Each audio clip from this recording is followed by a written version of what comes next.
All righty. So we're going to begin the class, and once again, the projector is on the way. And hopefully I won't lose my flash drive before it gets here.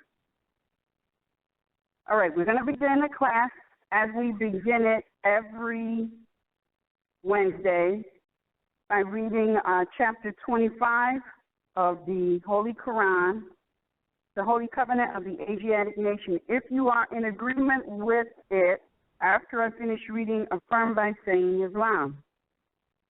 Ye are the children of one father, provided for by his care, and the breast of one mother have given you suck.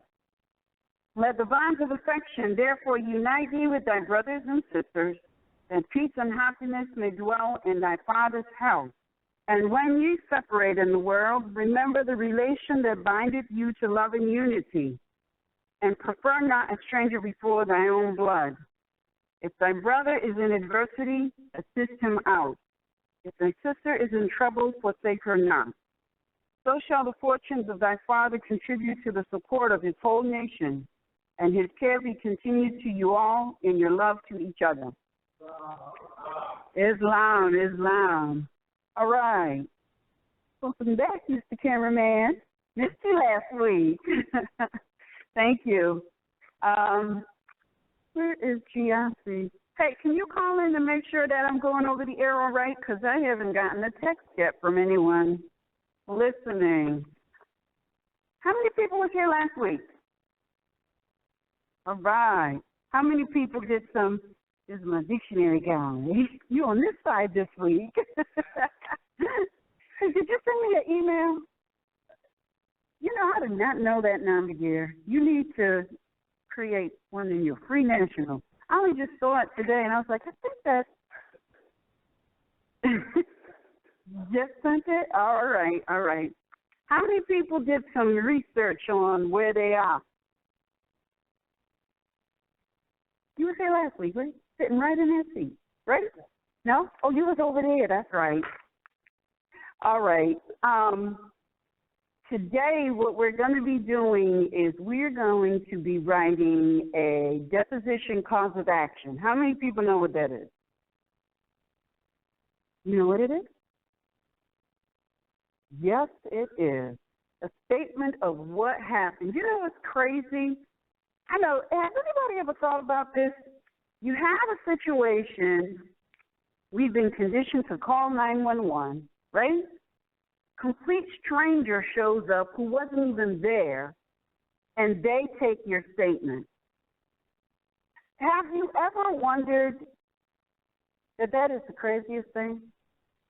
And then, in some, like, if you even like take legal, or I should say lawful action and sue the other party, you call the complete stranger that wasn't even there and is not a party to what has happened, only took your statement, you call them to testify. Is that the craziest thing? It is the most craziest, non-thinking thing that we do as a people, isn't it? It's crazy. And then if we have a situation with our conveyance, we call them again, right? And they make out a report, and then the insurance company says we need the report of the person who wasn't there and is not a party to the scene. We need their report in order to cut a check or whatever. That's crazy too, is it not? Yet the only reason things like this and more happen is because we don't really think for ourselves. We really don't. We've been mentally conditioned to have everybody think for us, and we don't think at all. We don't even think that things that are not in our best, we don't even think about the things that we do voluntarily. It appears that we're doing it voluntarily because we're lacking information.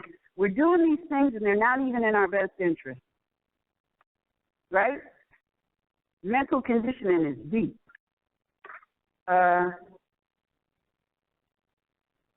Jesse, did you happen to call?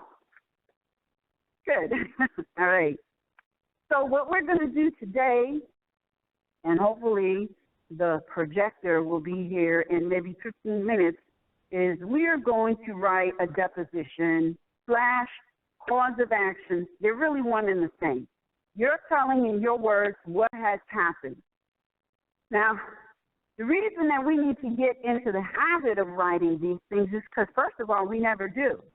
Usually if you even go into these police stations or police department, corporations, they have somebody sit you down and they write out what you tell them as if you're incompetent, right? And then they have you to sign what they wrote out that you said to them. 9 times out of 10, what we said to them is totally invalid in terms of the fact that we're calling certain people by these government and they're not government. So the way that the deposition is constructed works against us. For example, how many people know what the police are? We talked about it so much last week. How many people know what the police are? What are they? Huh? What? I hear you mumbling. Right, there's case law. Tallahassee versus Sapp states that police are there to protect corporations, not people. But if you do some further studies, you'll find out that police are what?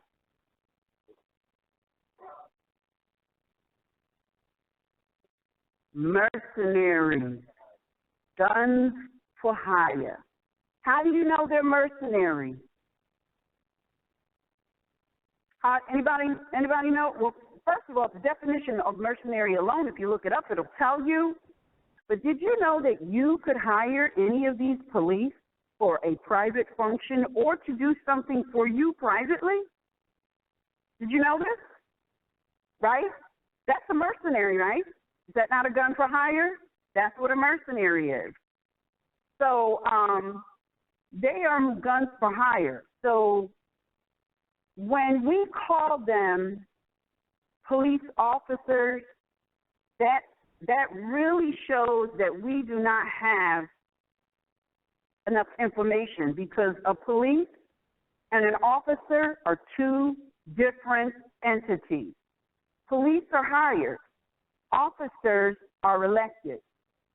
The two don't go together. So you're never dealing with a police officer. However, in your deposition / cause of action, if you say that you're dealing with a police officer, nobody really pays attention to the police. They pay attention to the officer because an officer presumes that you're dealing with some government authorized person, and you're not. How do we know you're not dealing with government?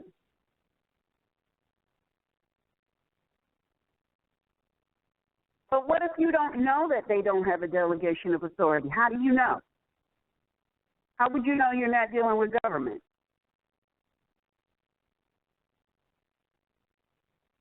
Yeah.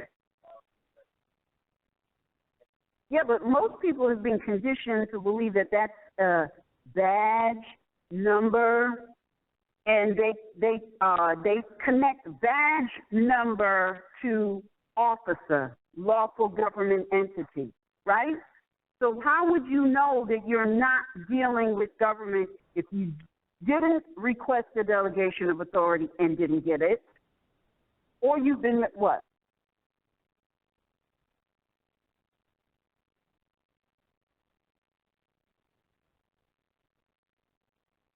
No, it doesn't.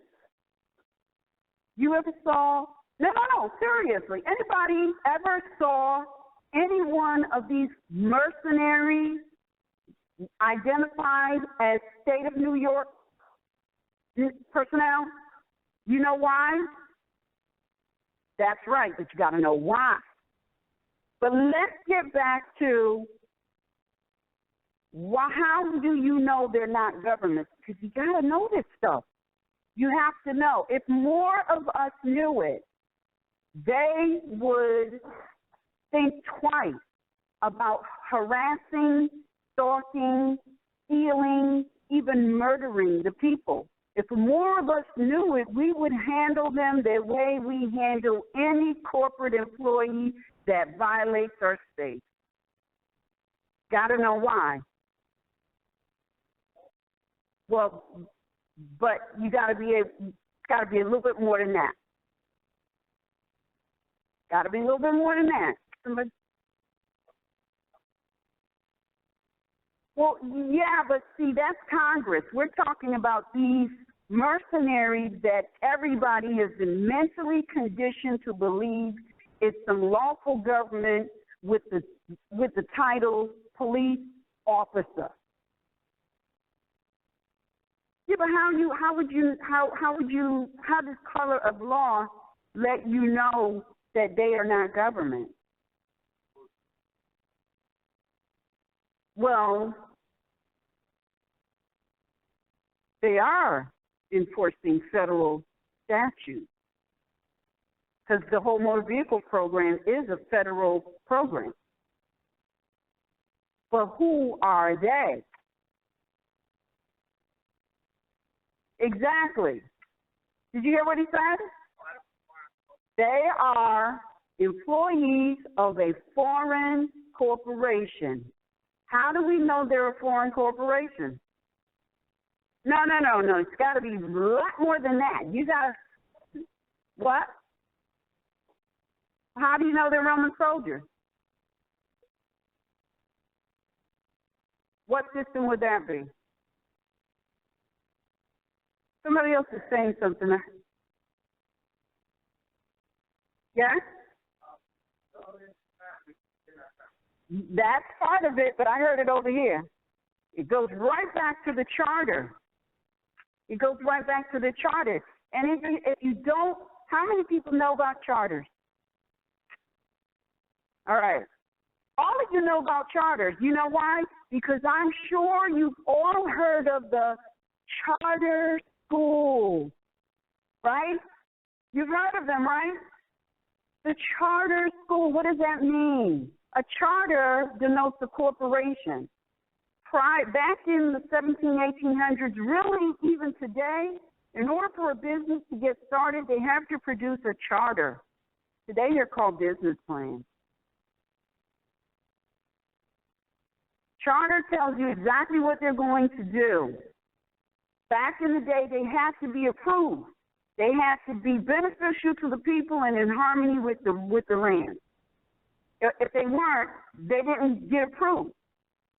How many people, I know everybody here has heard of the bankruptcy of the United States of America, right? And everybody talks about, when did it happen? 1933. Do you know why it happened in 1933? It's very simple, and it's all in it's in the research. We do research, and we don't have. Can somebody get me a paper towel, please? And what happened in 1913? No. In terms of the United States of America, what happened in 1913? No, this doesn't have anything to do with the Moorish nation. It had everything to do with the United States of America.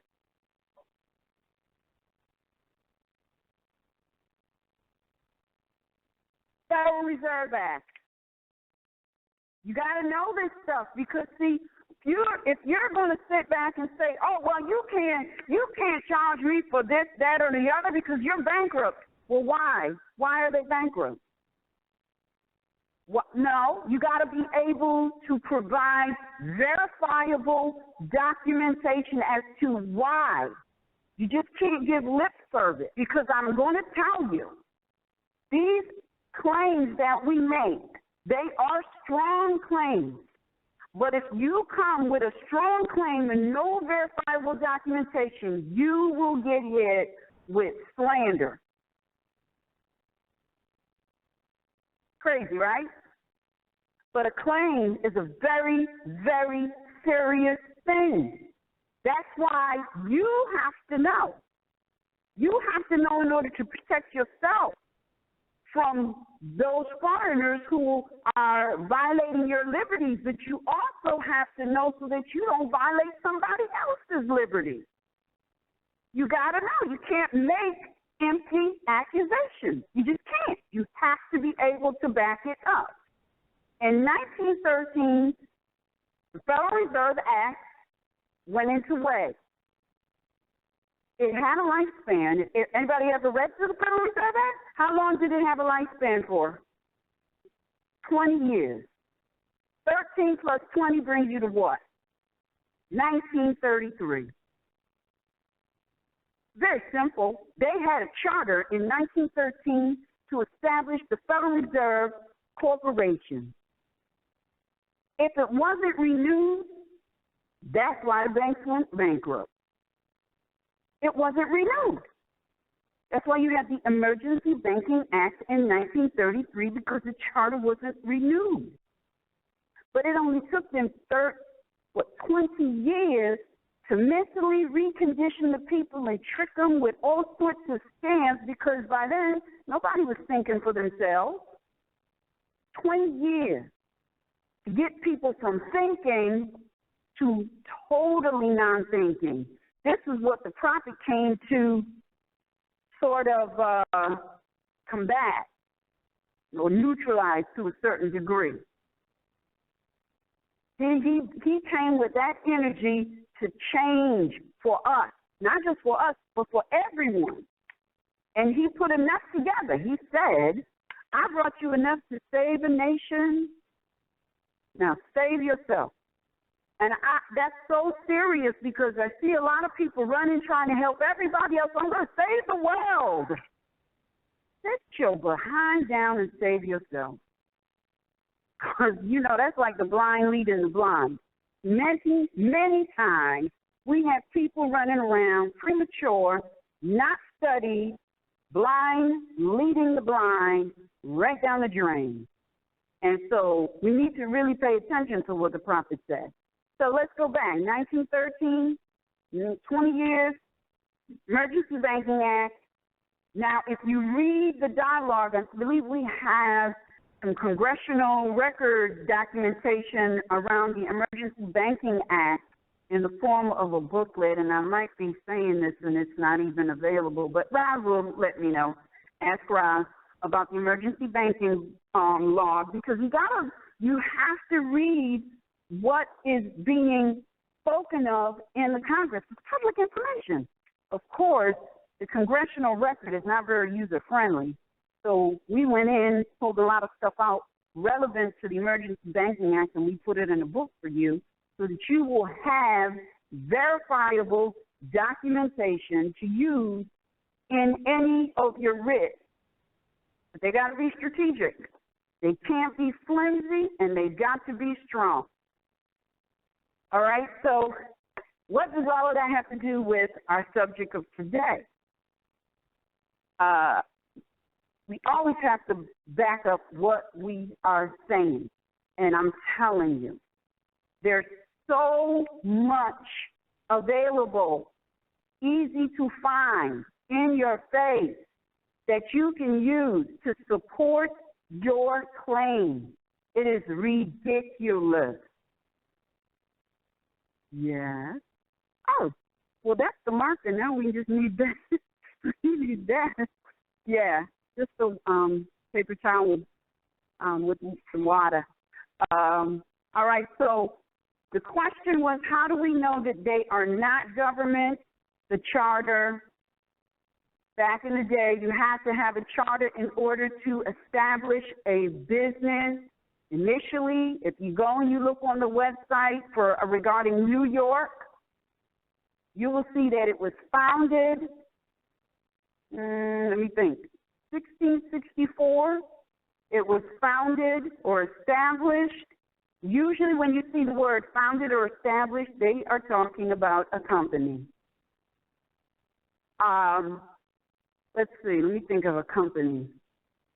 I got one. My dictionary guy. Can you Google, how many people ever Google the USPS? You think it's government? Google it. USPS. USPS. It is amazing what you don't even have to, thank you so much. You don't have to dig very far. Did you find it? Let me know when you find it. Tell me what it said, because I don't remember.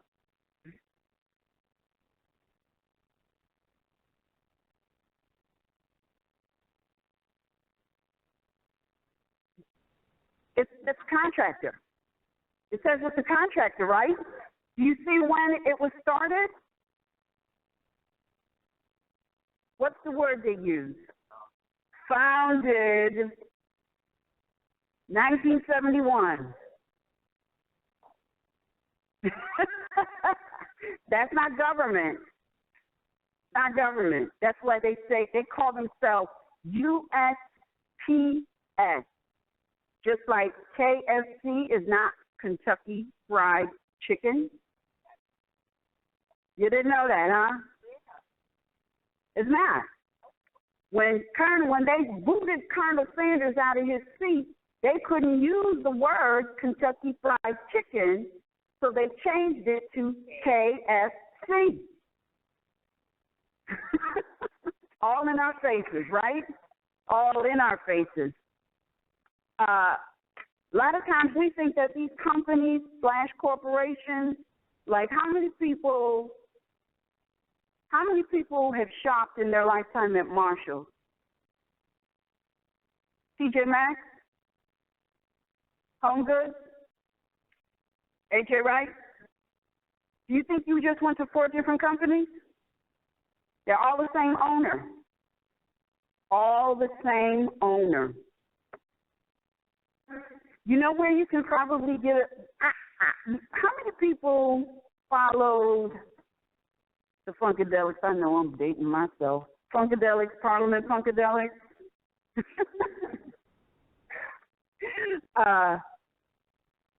Let's see, what's his name? George what? Clinton. See, when he first came out, there was George Clinton and George Duke. And I used to always get them mixed up. But I'm talking about George Clinton. George Clinton. He's brilliant. If you follow his history, he will show you how he learned how these companies make one company after another, because they get tied up in one company that says, oh, you can't do this and that and the other. And so what do? They will leave that company over there. Okay, I ain't going to do nothing more for you. Or I'm obligated to make one song, give you one song, I'm going to go make another company over here. This way, all my energy is going to be.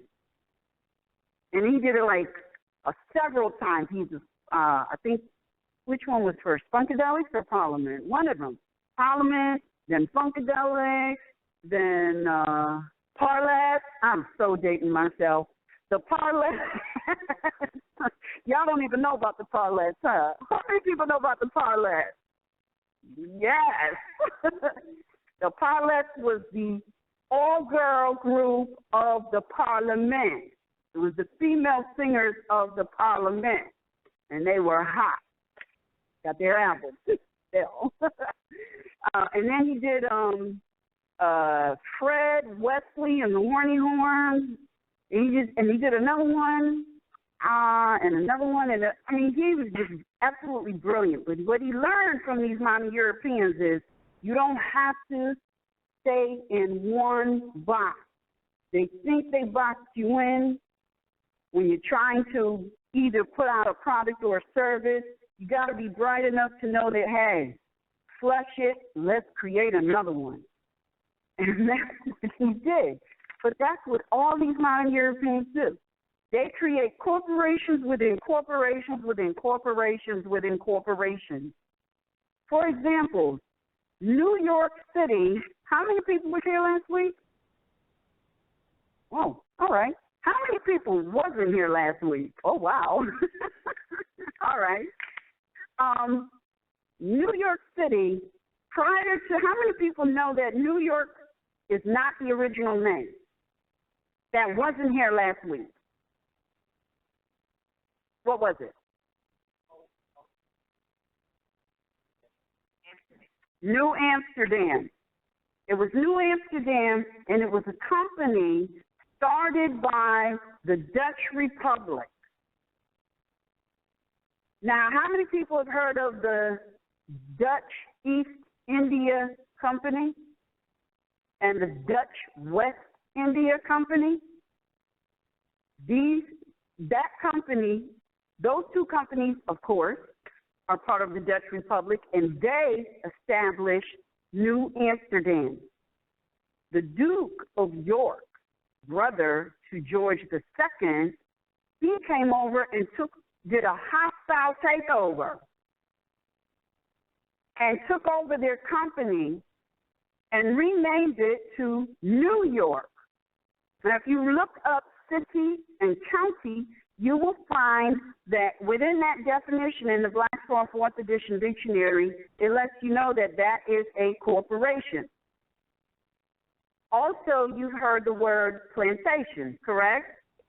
Plantation, now we've been conditioned mentally, thanks to movies like Roots, to think that a plantation is this field of cotton and corn, and you got slave barracks and the master house, and that was the plantation.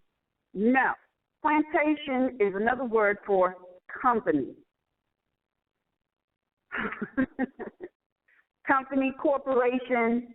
You will find New York, just like we found that the USPS was founded in 1971. That's the company. Later on, they incorporate.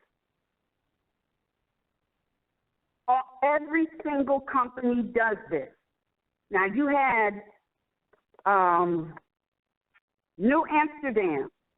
They had 5 sub-corporations. Today, you know them as Brooklyn, Queens, the Bronx, Nassau,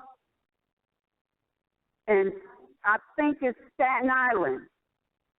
Their names were, the spelling of it wasn't exactly the way it is today, but these were 5 sub-corporations, and when the Duke of York took them over, later about, I want to say 1784, or it might have been 1894, we'll see this when the projector shows up, they incorporated all 5 of those sub-companies into New York, and they created an incorporation. All 5 of those sub-corporations that we call boroughs is really sub-companies that were all incorporated under the umbrella of New York.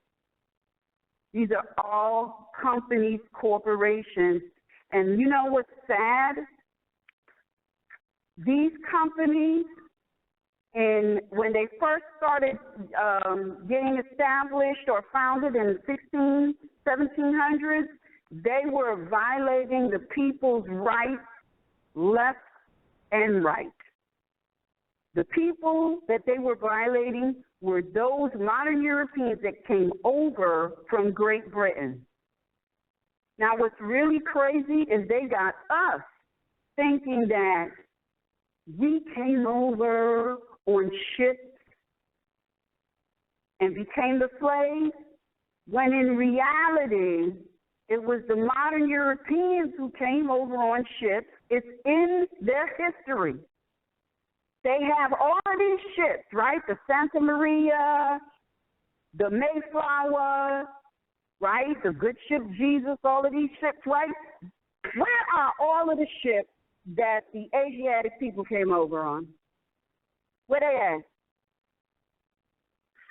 They do not exist. But you see the mental conditioning? They got us taking on their history. It's a serious trading places. I'm telling you, when you go home tonight, pull up Netflix or whatever and watch Trading Places. It will be so much. It was so enlightening to you because that movie is absolutely talking about us. Absolutely talking about us. The whole trading places. In the beginning, he was made to be poor, living on the streets, right? In the end, his vast estate was returned to him, right? And he did it by educating himself. It wasn't dropped in his lap. But see, if you check out this movie, he had some intelligence, right? Because if he didn't have some intelligence, he would have never been able to trick them at their own game. So all you Moors that thinking you're stupid, that, you know, we didn't bring nothing to the table, we made the entire table.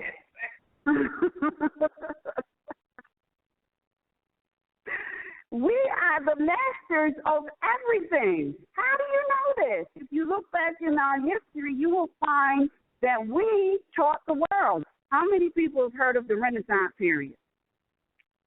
Now, if you go on internet and Google Renaissance, it'll pop up all this European stuff, right? Google Moorish Renaissance. Then you'll find the real history. See, part of that Moorish Renaissance, you'll run into Al-Andalus. How many people have heard of Al-Andalus? You know where it is? Today it's called Spain. But Al-Andalus was all of Spain. If you do some history of Spain, you will find that they got running water, right? They got an electrical street lighting system that works in harmony with nature. They got the cobble streets that we put down in 917 still there. No repair necessary. So we built the table. We didn't have to come to the table with something because we were and are still the table. We just need to remember that and start acting accordingly. How are you going to remember that? How are you going to get there? I'm going to tell you right now, nothing is going to get dropped in your lap. And everybody, how many people have gone to university, college, some type of schooling? How many of you have gone to some type of schooling where they said you got to read 5 chapters and do 5 assignments, and we need all 5 classes. We need it tomorrow. And we don't care that you got to work or have children. We don't care that you got 4 other classes and they're giving you just as many. We don't care. You need to have it here or you're going to get an F. How many people have been in that type of a situation? Did you go home and do your homework? Did you provide whatever was asked for? Did you do the appropriate studying? Or did you go back and whine about it? He won't tell me what to recommend for me. I don't know what I'm going to do. You never did that. You never did that for the modern European. Why are you doing that for the family? They tell you to study. You go home. You crack open the book. People will call. You ain't going to eat? No, I got to study. You want to come out and play? No, I got to study. I tell you to study. You always talking about study. Because it's serious. Just like you can be serious for the modern Europeans, you better be serious for your nation, for you, for yourself. Because you ain't going to hurt me if you don't study. Trust and believe. You ain't going to hurt me. You only going to hurt yourself. This is a moving train. For real, for real, for real. It ain't going to stop. You better run and jump on. Because it ain't going to slow down. It ain't going to stop. In fact, if you pay attention to the world and the universe, you will find that time is speeding up. So if time is speeding up, that means the train is speeding up too. You better start running a lot faster. Because you got yourself to catch up on, you got your children to catch up on. It's not necessarily about you. I know that's hard for some of us to swallow. it ain't necessarily about you. But whatever you do now will put down the energy for the next generation. It's about them. So suck it up, don't be selfish, and run. So let's look at just history of, if you do like just a little bit of history of New York, Connecticut, New Jersey. Everybody knows about the history of Virginia. They talk about it. They're always talking about Virginia in school and everything. But how many people know about the history of New York? The history is very, very interesting. And let me tell you how you can make sense of it. Because if you keep in your mind that these are companies / corporations, it will so make sense to you. But if you look at this as, oh my God, this is government. This is government authority, government. It will not make sense to you at all. Because government is really about governing your own mental. And I'm telling you, I've been saying this for some time. I said that, and I might have said it last week, I'm not sure. How many people remember when you used to go to get the birth certificate, death certificate, or marriage license? They were called the registrar. How many people remember that? It wasn't called vital statistics. They had a shingle outside of a room, and it said registrar. You don't remember? I'm the only one that noticed that. Maybe they didn't change it up north, but maybe they changed it around here. Because, y'all is a lot hipper than us up north. Y'all don't sleep. But they used to call them registrar. And I finally got a piece of documentation. And I would say, how many people, let me see. Let me just make sure I'm talking about the right thing. How many people had, it's just amazing. It's like the universe is just showing me some stuff, even though it's all wrapped up in, the loss of a family member. It's still something that the universe showed me. How many people had a family member pass recently? Did you take a good look at the death certificate? You didn't? Did you have access to it?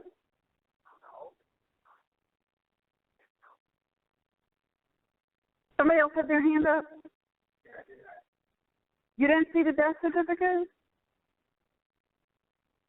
I wasn't looking for it. My dad's wife passed, and I just happened to. I have a copy of it, and I really didn't examine it until I was opening up some mail, and I guess they had to send an original of the death certificate somewhere, and they returned it back. And I just happened to look closely at the so-called seal, and on it, it says Registrar of Vital Statistics. And then it has the county name underneath, and in the middle, it just says seal. Now, I'm going to tell you, it's not a seal. It's not a seal. A seal has a coat of arms or some sort of emblem. This has nothing. Nothing. It's really what it is a corporate seal. Have you ever seen a corporate seal? That's a corporate seal. It has no emblem, nothing. It's just words. Inside of an embosser, raised embosser. Not that stamp ink thing. It's raised. So when you feel it, it's kind of bumpy. You know what I'm talking about? How many people know what I'm talking about? All right. But it was amazing to me that they said that they were the registrar. Because if you look up in your Black's Law Dictionary, it will tell you what a registrar is, and then it refers you to register. Is that now evidence of human trafficking? They're stamping the. I'm willing to bet that if they're stamping the death certificates with this, they're stamping the birth certificates with this. Yeah, absolutely, it is. It is because I know that a lot of people, they're like, oh, you know, they started this straw man and opened up this account and they're drawing money and blah blah blah, and it is, but that is going to be very, very challenging to prove. In order for you to be able to prove that somebody is generating revenue off of you, you're going to have some sort of a broker license and be able to go and check various different brokerage accounts, not just here, but all around the world. That's why when I hear people talking about, oh, I'm going to get a registered, certified copy of the birth certificate so I can stop them from making money off of me, I'm thinking they haven't studied at all. Because if they did, they would realize how very unintelligent that sounds. Why, you might ask? You know, they're trading over in Belgium. Do you have access to the security exchange system to check what they generated income-wise in Belgium? You think just because you got a registered copy and did some craziness with it that you're going to stop them trading in China and Belgium and Switzerland and wherever else? That's so ridiculous. That's very ridiculous. You would be better off using that document to prove human trafficking. But you got to be very bright, meaning you got to be very smart, and your strategy has got to be on point. Because once again, you cannot go out there making empty accusations without any type of verifiable documentation to back it, producing that birth record or that birth certificate. That's not enough. I would never go down that road because it's going to be very difficult to prove. What I would do is any company/corporation that is demanding it, in order for me to just, do the basic necessities I need for my life, I would sue them. Everybody's talking about they broke. You ain't broke. You lack strategy. That's it. You lack strategy. And the only way that you're going to come up with great strategy is if you start to really stay up, unfortunately, during the night and do your studying, because most of us, we got obligations in the daytime. Some of us got obligations in the nighttime. So you're going to have to study whenever you have a moment. And it's not very difficult to do nowadays because they got the internet on the telephone. You can't tell me you can't. I mean, I can Google, what do they call it? I can surf the internet and Google stuff. And I got an app where I can download a PDF. I can download and create a PDF file on my phone, transfer it to my flash drive, print it out. I am on the go. Ain't nothing stopping me. Let me have to sit in traffic for 15 minutes and see if I don't download 5 or 10 documents. All right, you got to learn how to maximize your time. You got to always be thinking. You got to think strategically. And that's what tonight's class is sort of kind of about, to try and get you to think strategically. Come out of the sky with all these pie-in-the-sky, far-fetched ideas and come down to earth. What is preventing you from just maintaining the basic necessities of life? Stop trying to buy a mansion house or 3 or 4 Lexuses, all of these, Get out of the sky. come down to, okay, how can I just maintain the basic necessities of my life? And I know it sounds like you're limiting, but it's always good to start small. Always good, because, and don't be trying to do 5 things at the same time. You can make a list of things that you want to check out, but of the 5, or you got to choose one, because trust me, I have done it. 3 writs out there, too much, because they will all come back with responses. And see, my protocol, I got to respond in 3 days. So if I got 5 out, 5 back, that's 5 responses I got to come up with and research and put the list together in 3 days. You will be a crazy person. Trust me. I have done it. I have done it.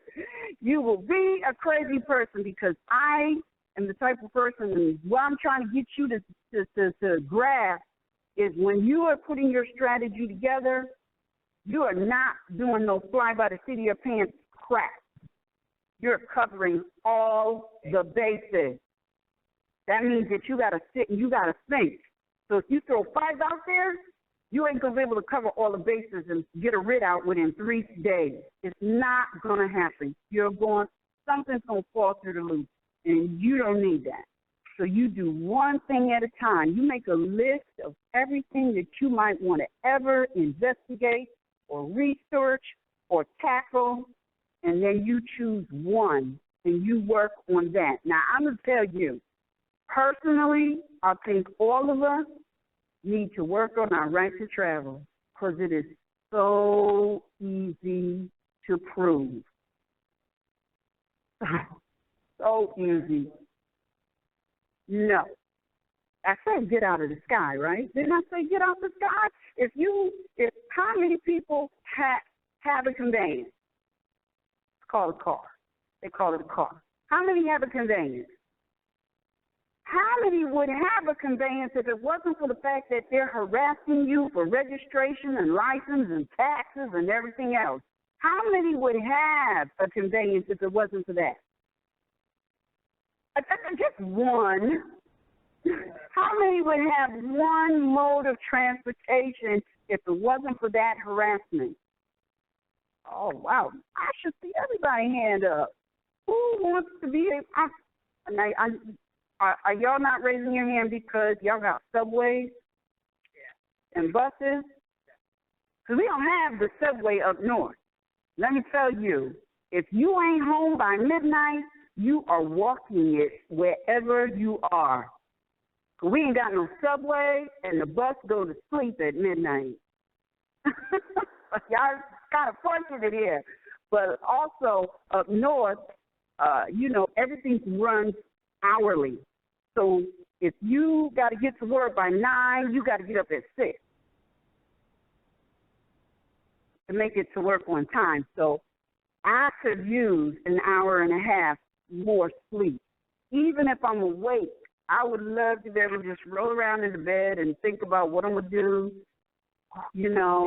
what writ I'm going to write, what I'm going to put on my to-do list for this year, peace of mind. If we could get that right to travel issue out the way, because I'm telling you, this right to travel issue is not just an issue for us. It's an issue for the modern Europeans as well. But it is an issue that is so easy to tackle because it is fraud from the door. It is presumption, and it is absolute mental conditioning and lack of information. I know because I remember, how old was I? I must have been, I must have been about 15. Got my first job. Got my license at 16, and I had to go buy a purse because I had my license, my first purse. You got to have a wallet and a purse because you got a license. Why did I do that? Nobody said, you got to go get you a license now, Annie. Nobody said it, but it was mental conditioning, right? Did anybody tell y'all had to go get a license? Anybody? It was just, you know, my mama got one, my dad got one. I can't wait to get my own. It was lack of information. How many people, when they got that, you know, with purchasing an automobile, it was automatic. Got to go register it, right? Got to go register it. Who thought about insurance and tax? I didn't. I remember when I was 14, I didn't think of, I was not one of them. I was never a girly girl. I was a tomboy. I wanted a red sports car that I can drive as fast as I could. I didn't want a house. I didn't want to get married. I just wanted a red little car that went very fast. That's all I wanted. I never thought about registration or insurance or taxes. And all that is so much fraud. Let's walk through this registration process for a minute. The registration, how many people know why they're really forcing this motor vehicle policy on non-commercial people/activity. It's really non-commercial activity because the motor vehicle process or the motor vehicle program is not for people, it's for corporations. And when you read the motor vehicle process, you will see that it is absolutely speaking about corporations. Not to mention that in all of the statutes, how many people have ever looked at the motor vehicle statute? Just what was it? 2, 3 people? It's a federal program. You can check it out at USC Title, I think it's 49. Everything in there says commercial, motor vehicle, commercial, driver's license. But now when you get down to the state level, it talks about person. Now, you got to know that in the Black's Law 4th edition dictionary, under the word person, it says the word person, as it is used in the 14th Amendment, refers to corporations only. Or plantations. Correct. Companies, corporations. How many people read that? All right. So now when you read these state statutes and it uses the word person, are they talking about you? Why are they not talking about you? Right? But why else? From a constitutional perspective, why else? No. Yes, that's part of it. They're people, and what else?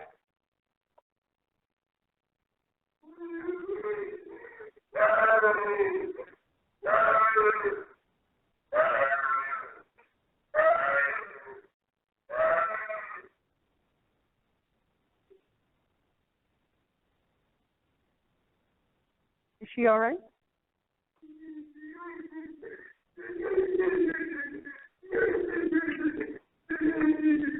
Is she here with someone?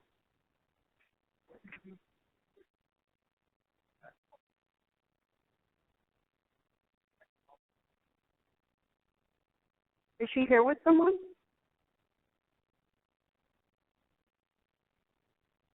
All right, we will continue with the class so she doesn't feel like all eyes are on her. The Constitution, somebody in the back was answering the question. Why, from a constitutional perspective, why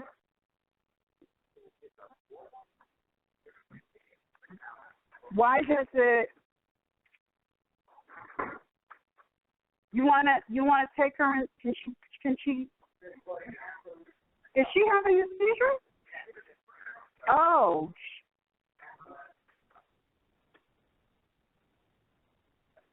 Okay. No.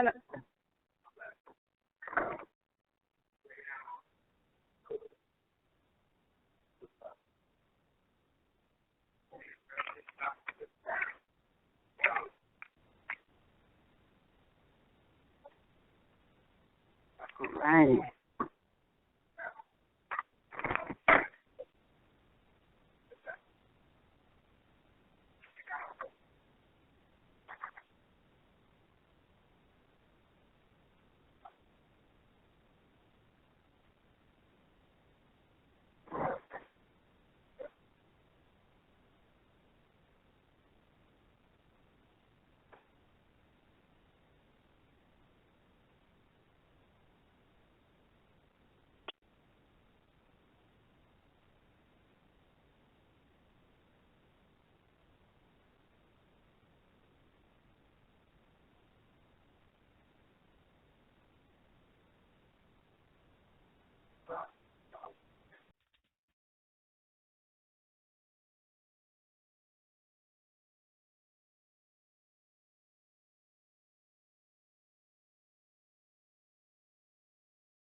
I muted myself, and I forgot to unmute me.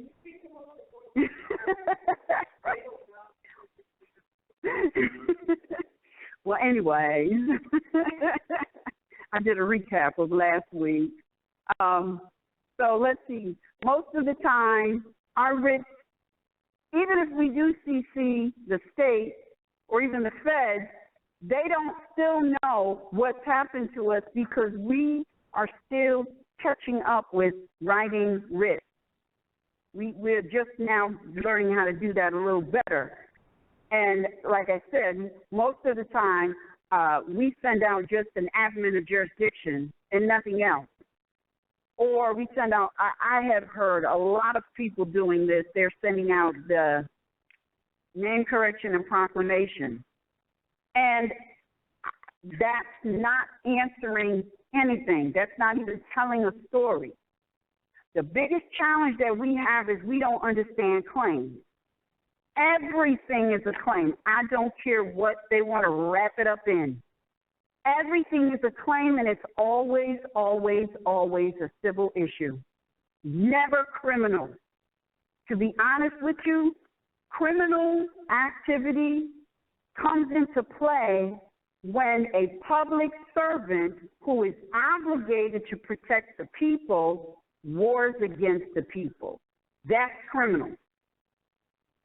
That's the only time criminal activity comes into play. Everything else is civil. And let me just say this. County, city, town, township, borough employees, they are not public servants. They are subcontract employees of a subcontractor. Now, the reason why our writs are never taken serious is because we write a writ and we'll say, let me think, Brooklyn, I'm not trying to really attack Brooklyn, but Brooklyn County Court, Brooklyn Judge, Brooklyn Magistrate, you see what I'm saying? Brooklyn Court Clerk, Brooklyn Police Officer, Sergeant, Mayor, all of these titles, they give the presumption and assumption that you are dealing with government. And you're not. You're dealing with employees of a subcontractor. That's it. Didn't we look at USPS? And they said they were founded, was it founded? Founded 1971, right? Now we'll go on there and we'll say, I need to talk to the person in charge. And they'll say, oh, well, then you need to talk to the, postmaster. He's not a postmaster of the United States of America or the United States. He's not a postmaster of the United States. There's only one postmaster of the United States. And guess what? That seat is empty. You know why it's empty? Because the United States can only be filled by the Moors. And all the seats of the United States are empty, and that's why the United States of America speaks on behalf of the United States. Last week we read Article 1, and the first couple of lines of Article 1 and the first couple of lines of Article 2 last week. Wasn't it last week? Anybody got the Constitution on them?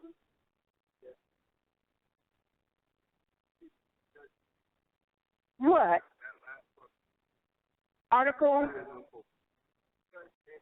Because the seats of the United States are empty. And the United States of America is speaking on behalf of the United States. Well, remember, the United States, the Congress adjourned in 1861. The Congress in 1861 was us,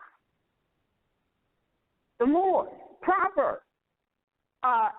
They adjourned instantaneous, which means they left their seat without putting a return date, which automatically disbands Congress. So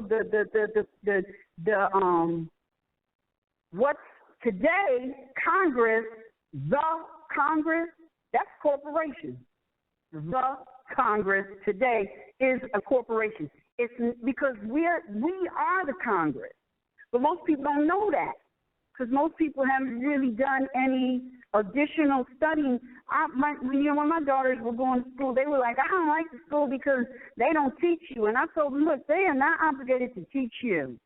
The only thing they're obligated to teach, they're not necessarily obligated to teach you. They're obligated to show you how to read, how to write, how to do simple mathematics, and how to do research. The rest is up to you because it's your life. And really, if we did not send our children to these municipal county institutions, if we didn't do that, they would be excited about learning. They would be, because I'm going to tell you, my children was just crazy excited about information, learning. I mean, they were literally sponges until they got into that county corporation institution. And it only takes one bad so-called teacher to turn them off, just one. And it is so unfortunate that one bad teacher, 9 times out of 10, is our own freaking people. It's so sad. But that's that mental conditioning. It's so deep that these modern Europeans, they don't have to run around with sheets on their head no more because we will take each other out at the drop of a dime behind some stupid crap. Stupid crap. We want to climb the ladder of a corporation that's stealing from us. I want that corporate seat. So I'm going to sell out my brother and my sister. How many times have we gone to certain places? I mean, how many people have gone into a store that's pretty much European owned, and you got a sister or a brother standing at the counter, and you go in there and you say, look, I'm tax exempt. And they get with the, what you talking about? I know nothing about that. Everybody got to pay taxes. They will get on your last nerve. But if you go into that same establishment and a modern European is in there, they know exactly what time it is. They don't give you no hassle. They just trying to figure out how they can do this without letting the other unconscious person behind you know what deal it is. And that's our challenge because that's mental conditioning. We all suffer from it. We all suffer from it. And we even have to catch ourselves as we call ourselves conscious Moors. We do. How many times have you been walking down the street and you see your brother and they start walking to you and you, all of a sudden that mental conditioning comes back, you be talking about them like, and you have to catch yourself. Or you see people panhandling and in the subway all the time. Our family just put upon so badly in the subway. I still have to catch myself. I'm a lot better, but that's mental conditioning. We have to slowly work our way out of that, knowing that, okay, I might not be able to help my brother here that's panhandling on the street, but if I study, if I do some work, not only will it help me, but later it'll help him as well. Because I'm telling you, this is all about family. So when you're walking down the street and you see people that look just like you, they could be kissing in the street. But if they look like you, they family, and they just suffering from mental conditioning, and they've been so beat down and taken advantage of. We can't save everybody, and guess what? It ain't our job to. Our job, as the prophet said, is to save yourself. And it sounds selfish, don't it? Sound selfish? Because you know why it sounds selfish? Because we have been mentally conditioned to believe that if you look out for just yourself, you're being selfish. But you can't help no one unless you first help yourself. So it sounds good, right? but it don't make no good sense. We got a lot of those little euphemisms that we run around after.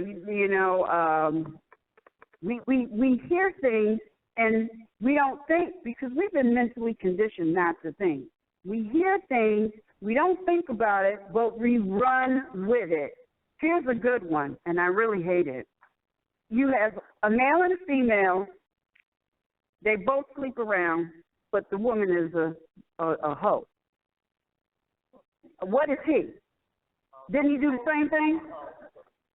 And we will fall into that mental trap instead of recognizing that a lot of times when people do things to excess, it's because they hurting on the inside.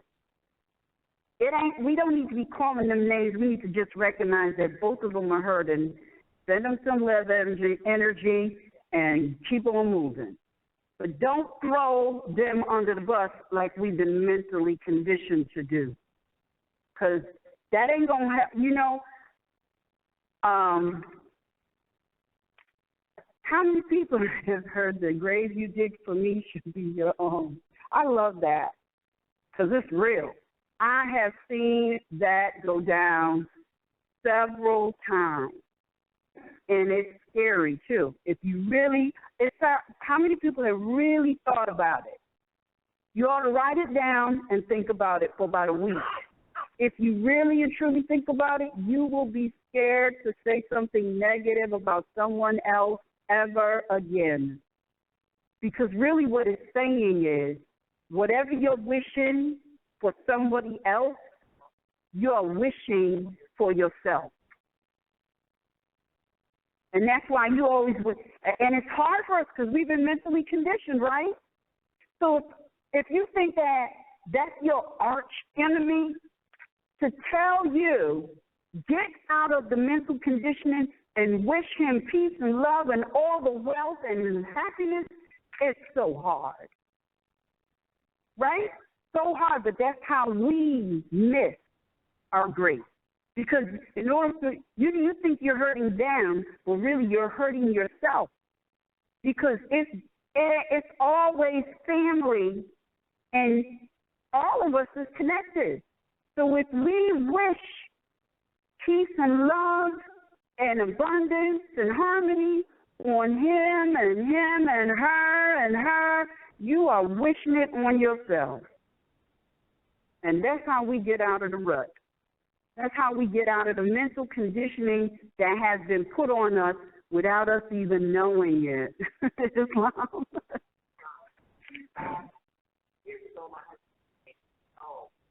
Forgive them because they don't know what they're doing. And I do, and I'm saying, yes, they do. But I didn't realize that when a person really is bad or does bad to you, that they're actually doing it to themselves. Yes, yes.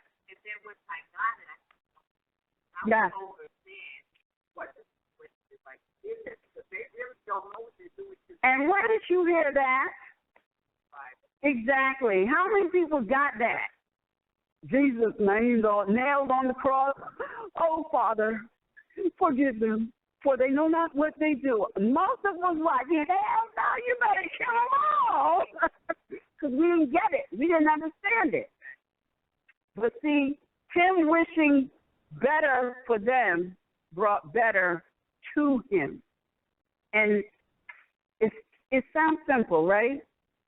Sometimes it'll probably be hard. But it works. I'm trying to tell you, it works. I have seen it in operation right in this area alone. I have seen it in operation. I have seen it in operation everywhere. My children call me scaredy cat, but I'm like, yes, I am, because I understand how the universe works. And I am not trying to put out nothing negative that's going to boomerang back at me. Because it's serious.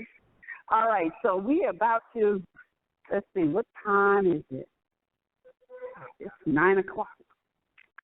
We got an hour. All right, so let's look at this. How many people, this is a group effort here. Somebody give me a situation that we can write a deposition cause of action. All right. Put you on Family Feud. What? It can't be too complicated now. What?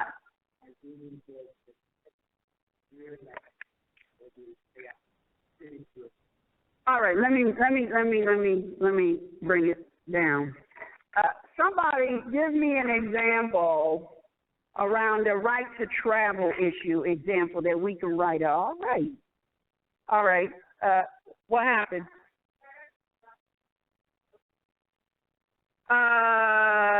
We don't have the mic set up yet, I don't think. This isn't going over the air yet. Okay, what I need, this is type of an example I'm trying to get, right? Where it was.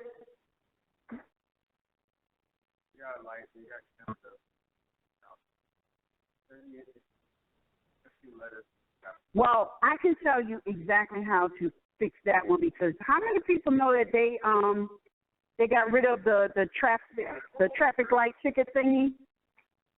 Yeah. No, they got rid of it. It's got to be they got to get rid of them all. So that's interesting, isn't it? Because I'm gonna tell you, if you're traveling on the land, across the land, you'll see all these little corner cameras. They was getting ready to lay in the cut for the people. Imagine how much finance they spent to put all of that stuff up, and now they can't use none of it. They can't use none of those cameras because it's been declared unconstitutional. It was unconstitutional.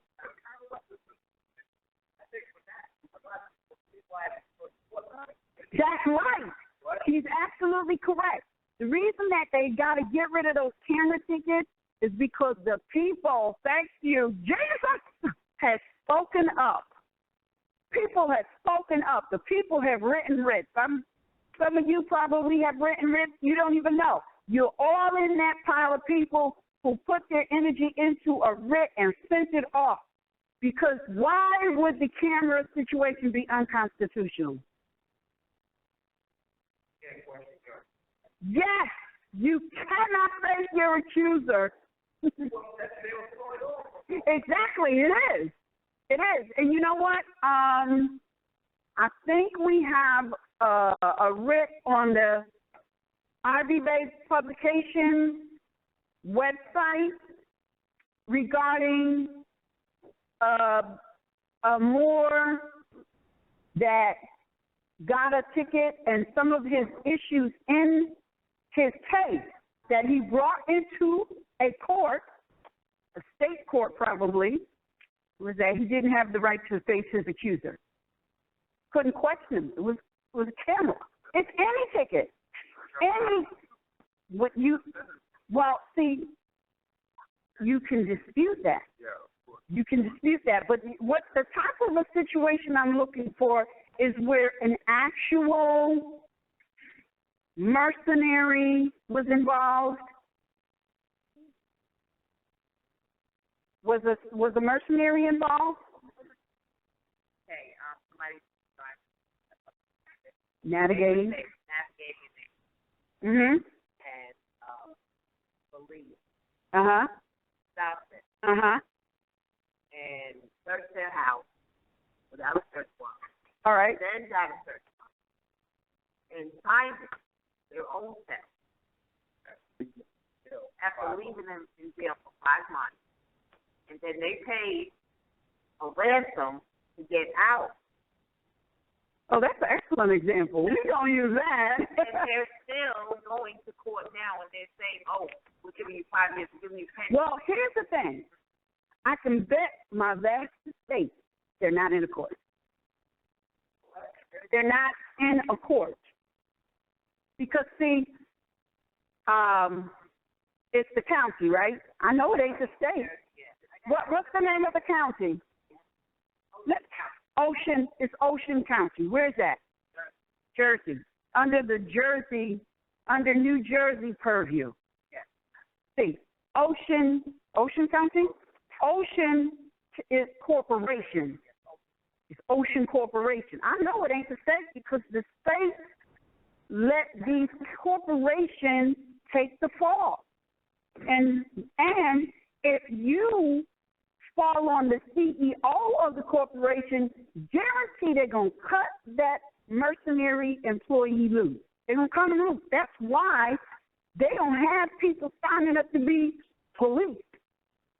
And now they're trying to, I don't know if they're doing that in this area, but up north, they're giving signing bonuses to people who sign up to be police.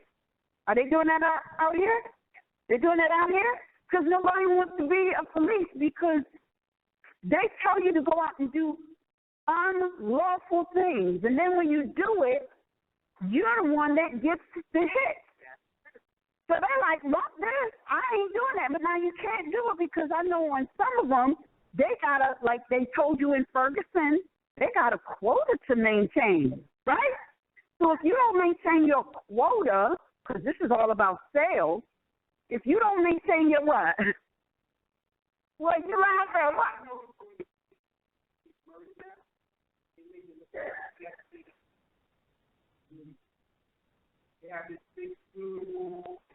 Oh, they've always done that. They've always done that. They when these mercenaries get murdered, they come out and they because they got work uniform. They got a work uniform. They call it a uniform, right? Yeah. If you go to the hospital, they call it a uniform too, right? Yeah. Some places that you work, you have to have a uniform, right? So they have a work uniform, and then they got a dressed-up uniform, right? And they'll wear their dressed-up uniform to go and bury one of their fellow employees, right? Yeah. Don't we wear our best uniform with some of our coworkers that are friends as well? The only thing that's different is we don't have any shooting guns at our best friend's funeral. They do.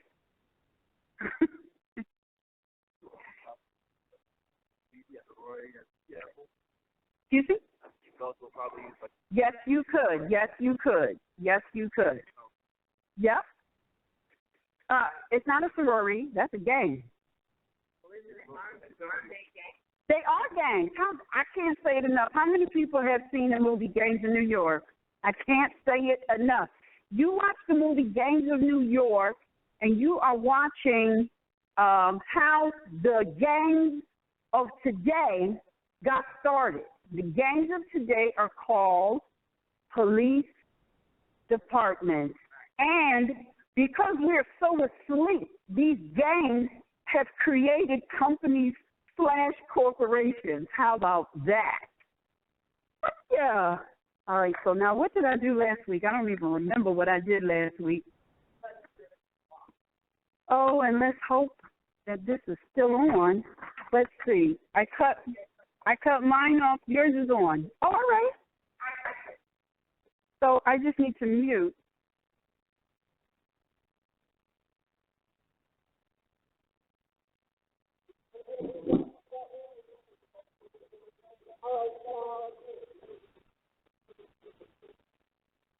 Oh, I think I'm on now.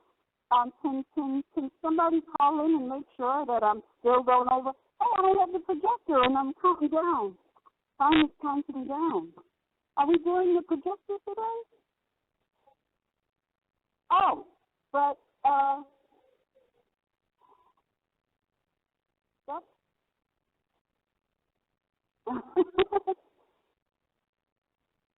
the laptop. Yes, I'm going to use the laptop. And I'm going to use the computer.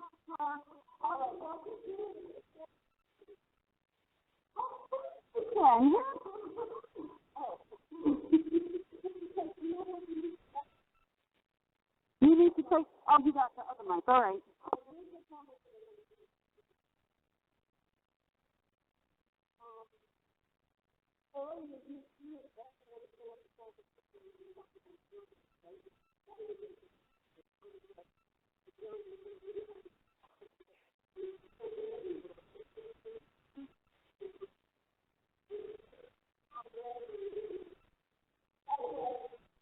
That's what I need. Yeah.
Islam. Well, I guess I needed that little break to make sure everything was connected. All right.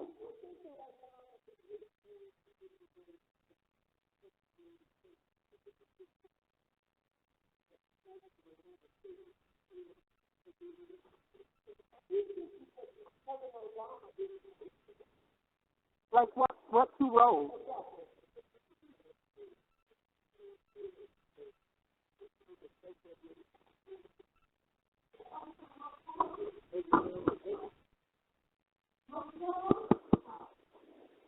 No, that was me.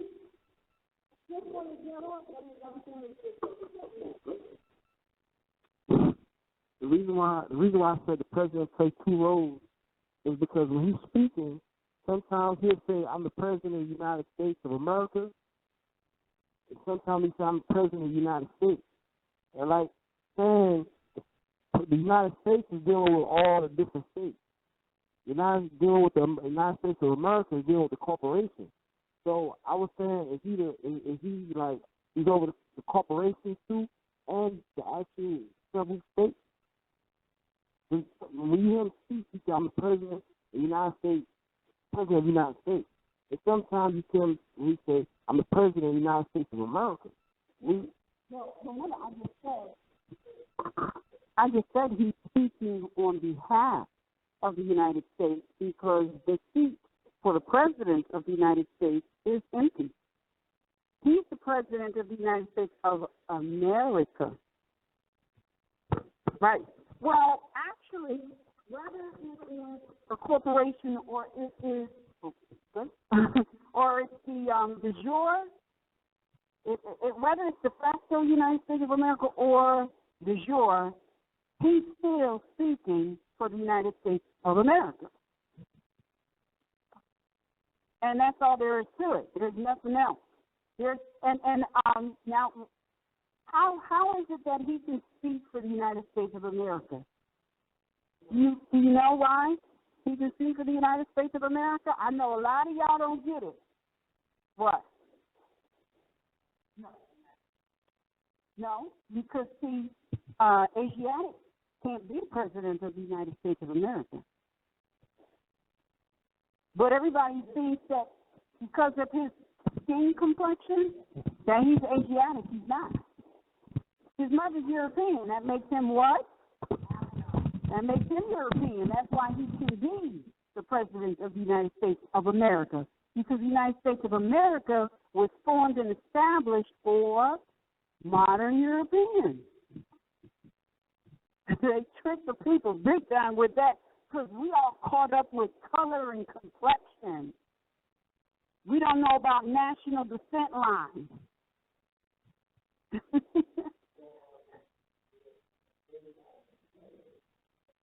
Who? What?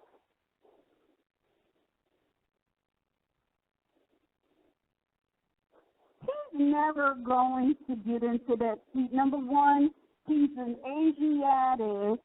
Number two, he has no nationality because I'm sure he's sitting up there talking about I'm black.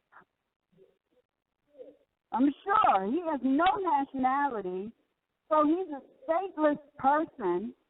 He will never be the President of the United States of America. How many people can see this? Oh, are we going to clear it up? Oh, we're not done?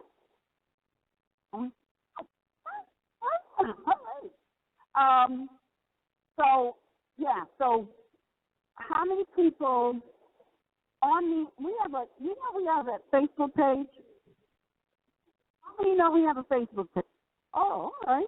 It's MHHS Eyes Wide Open Facebook page. If you go on there, there is an article. It's entitled, "There's a Diabolical Plot Afoot." If you read it, it will show you how the modern Europeans infiltrated the family because we lack information. One of the ways that they do that is, for example, with President Obama. People look at his complexion, not bloodline, and think, oh, that's a brother. Halle Berry, oh, that's a sister. Jasmine Guy, oh, that's a sister. His mother's European?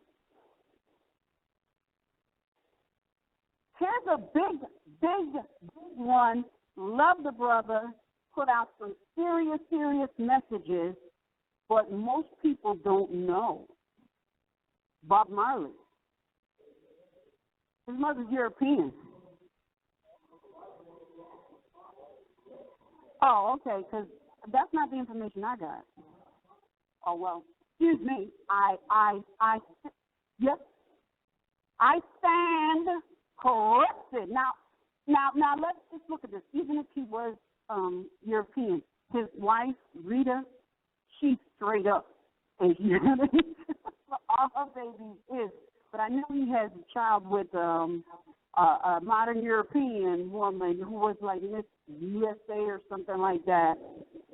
And I remember, I'm going to have to dig up that because what I found was that his mother was modern European, and they were saying it was because of her blood that he contracted this cancer and why the herbs couldn't cure him. But I stand corrected. He was not.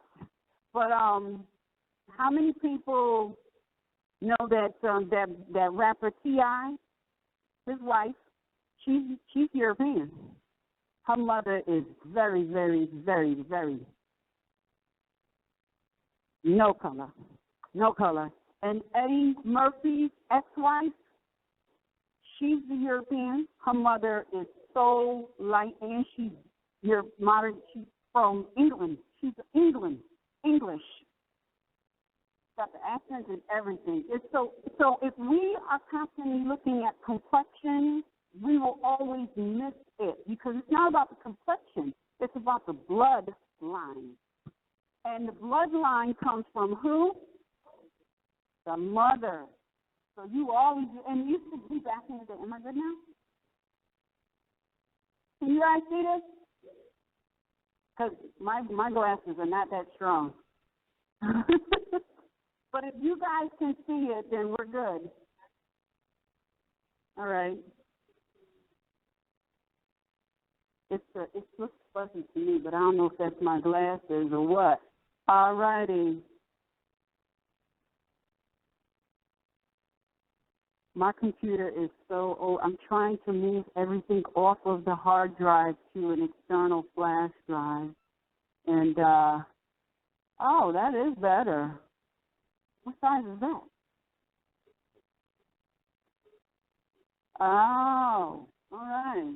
Well, yeah, I can see that. I didn't probably see that without my glasses. All right. Yeah. Oh, yeah, that'll work. It'll have to work because we got to get it going. We got like 30 minutes. All righty. You see what that says there? Oh, well, let me go to the top. Every time you write a writ, okay, why am I not going to this? Every time you write a writ, what must it have at the top? That's right. And that is the seals. I want to see no flag of commerce on nobody's writ. Okay, this is not a commercial activity. This is about birthright and nationality. And yes, we have a relationship with the modern Europeans. We adopted them and brought them under our protection. But that's all we did. We didn't become them at all. The Moorish National Republic, federal government, Northwest Africa, the Moorish Divine and National Movement of the World, Northwest Amexem, Northwest Africa, North America, the North Gate. Societas Republica Americana, Aboriginal and Indigenous Natural Peoples of the Land, the true and de jure Al-Moroccan/Americans. That is who? That's us. Now, let me just say this. We're gonna hopefully get through this. This is going to get posted up on the website, and you will be able to download it for your archive. All right? Now, every writ must always start with what? Well, not necessarily. I did go down a bit too far. This is an affidavit of fact. It is your witness account if you are the witness, or it is,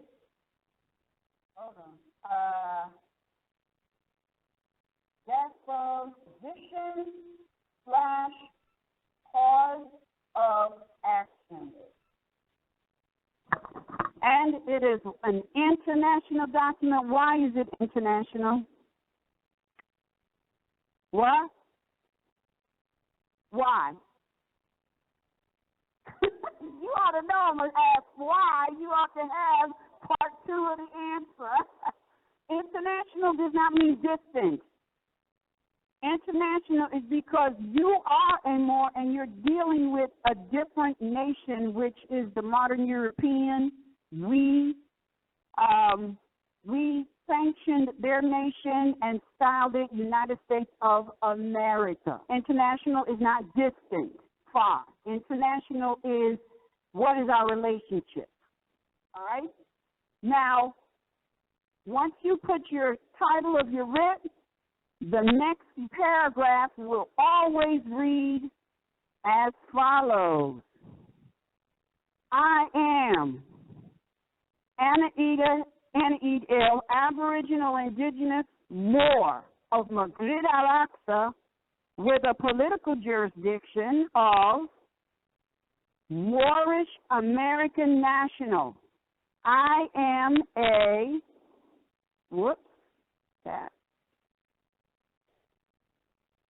I am a natural divine being manifested, it's supposed to be manifested, in human flesh to the Americas, in propria persona, sui heritage, and not a non-de-guerre, straw man, or any other artificial corporate construct as written or scribed in all capital letters and written by the unclean hand of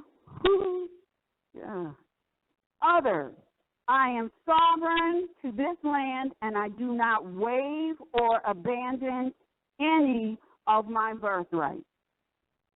That is your status. It is always right up front. Now, the other thing I want to make mention of is where it says, by the unclean hands of others. You know why it's important to put that in here? That is about us. Yeah, but there's a significant reason. See, most people always want to talk about, I'm dealing in commerce. And they're putting all these UCC codes and all this other stuff. And they really have no concept of what commerce is anciently. See, anciently, commerce is all about honor. And if you deal with unclean hands, that is dishonor. So that wording right there is all you're going to use to reference any commercial activity, because the hands is dirty. That's it. You ain't going to get into, pursuant to UCC, blah, blah, blah, blah, blah, blah. This is not a commercial transaction. This is birthright theft.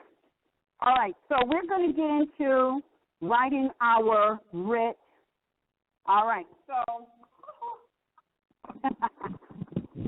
I think this is the same mic, but I'm not sure. So I'm going to turn it off, and I'm not going to put that there. Good. All right, and we'll move this over. Now, sister gave me a scenario that we're going to use. Now, in order to tell this story, we're going to have to get into some details. So you gave me a scenario, and I am going to, let's talk about that.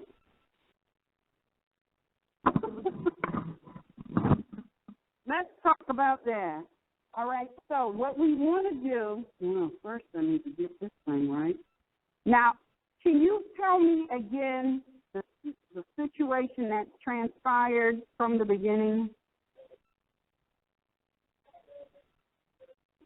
Okay, now, you know about when?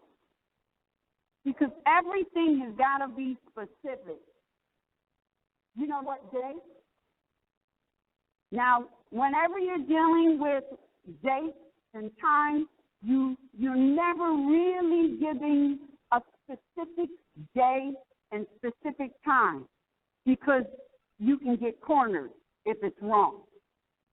So you always want to start out with on or around. Wait a minute, and that font is so not right. Let's see.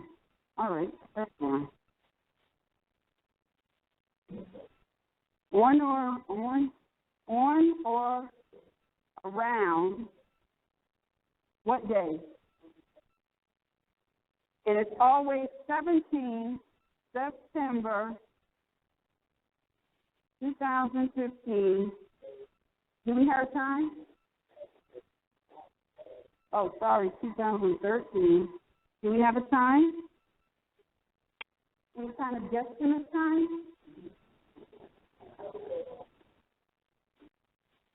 Two p.m.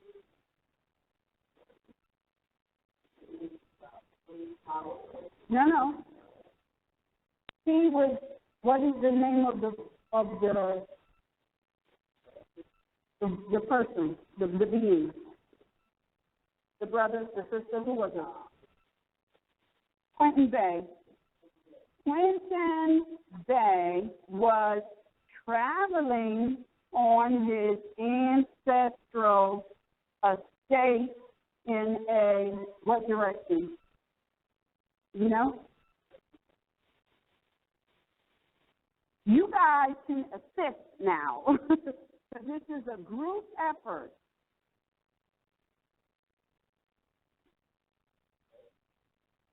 Was he traveling north, west, south, east? Southerly direction when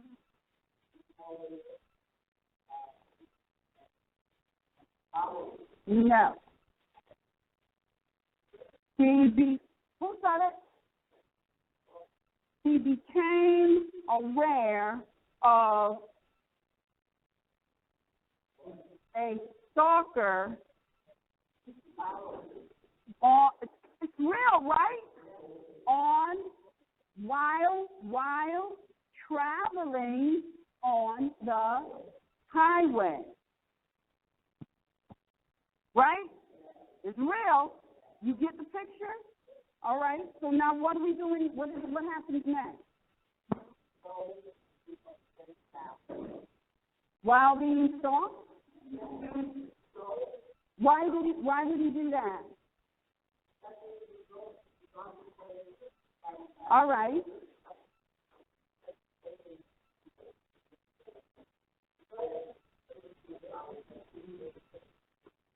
All right. So he noticed he was being stalked, and what happened? What brought the interchange together? What brought these mercenaries and him into contact?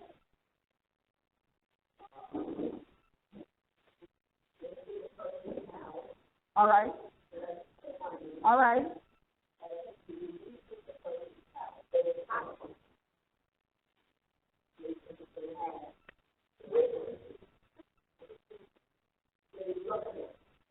Oh, that's too complicated.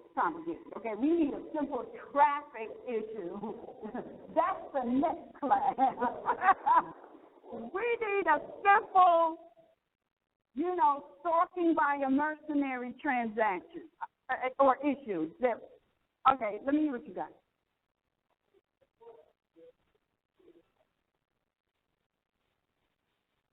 No, that's another class. What do you have? That sounds great. Okay, so that's real simple. To see, I'll tell you what. You can see it. Well, now you tell me. After we got what? I'm sorry. I know because I'm not on my computer, so I have to first get on the internet, and that's going to take up too much time. The reason why we want to start simple is you can springboard from simple to complex once you get the concept down. I'm telling you, your right to travel is your right to travel. And nobody can force you to or compel you to give up income in order for you to travel. It's just it's so unconstitutional. Okay, so we're going to change this around. Okay, so on or around what date you got? What's the date? 20 what? No, but what's the day?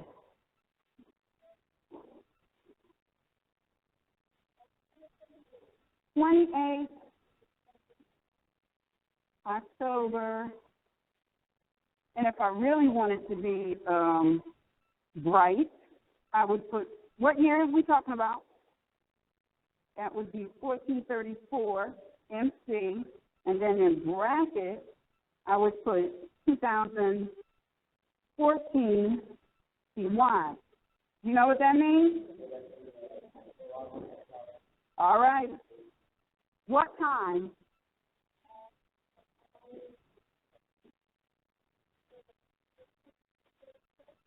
All right. 8:30 p.m. And your appellation is? Huh?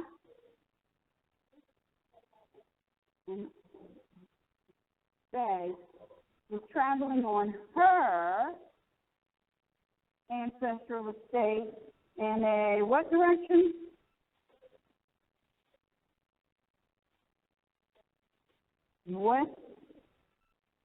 Westerly direction when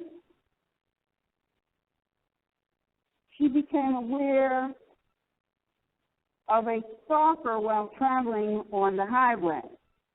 All right, what happened next? Hold on. Say that again? Hold on. Here. I don't know why I didn't hear that before. Raining, you hear that little... All right. What did he do next? He pulled me over for running the red light.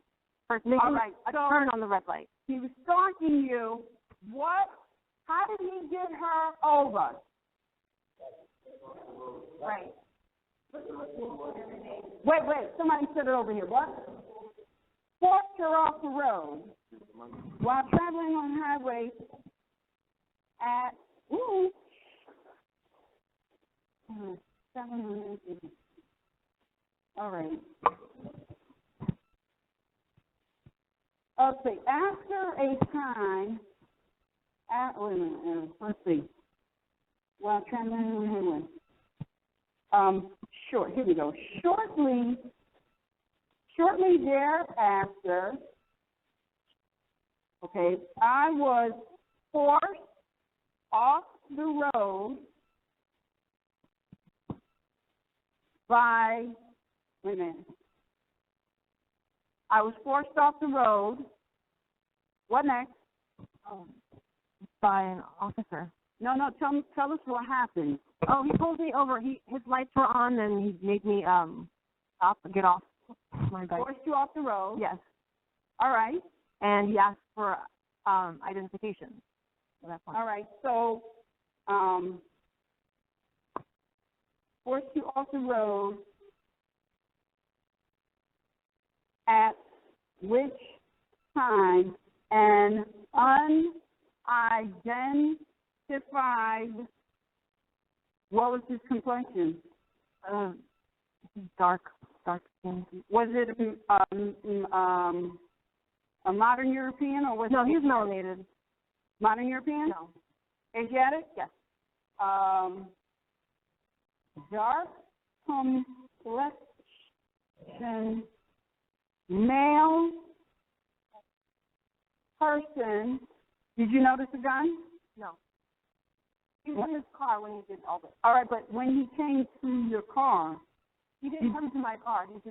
He was in his car and he pulled me over. All right. So at what point he had to have gotten out of the car, right? No, he did not. I was on my bicycle. You didn't. You left off that significant piece of information. Yes, I was riding my bicycle at that point. Oh my goodness! The continuous next week. Okay, traveling on our ancestral estate.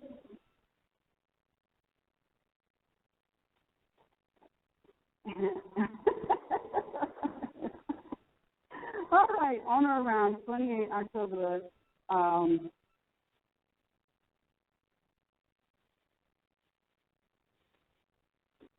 Was traveling bicycle Does not have spell check. 560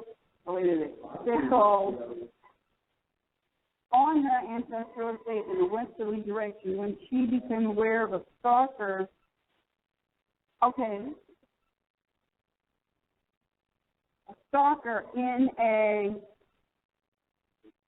unmarked car. Right. Motor vehicle, because see, they have motor vehicles.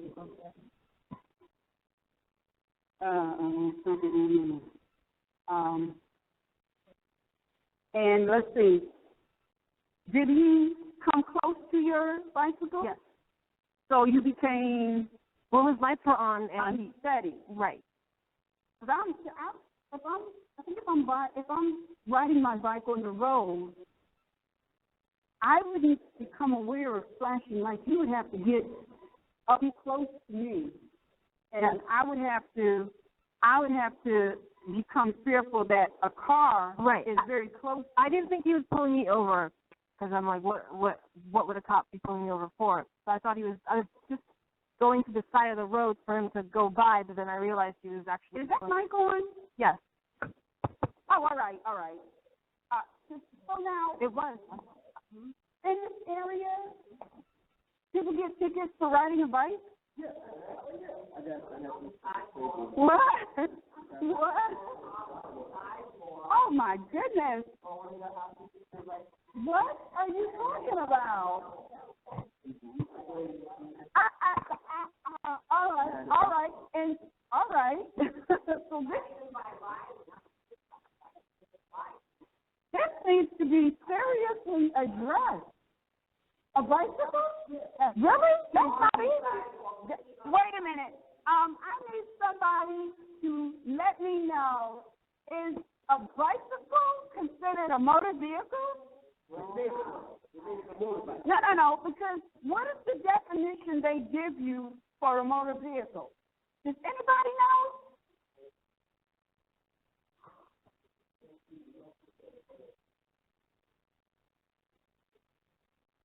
Say that again? Self-propel, meaning you're not pedaling, right? Well, a motor vehicle, self-propel, meaning you're not pedaling. You're not, so if you're pedaling, that's not. All right, so I don't know how y'all haven't nipped this in the bud.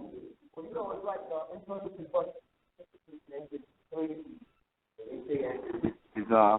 like if you drive and you controlling the vehicle.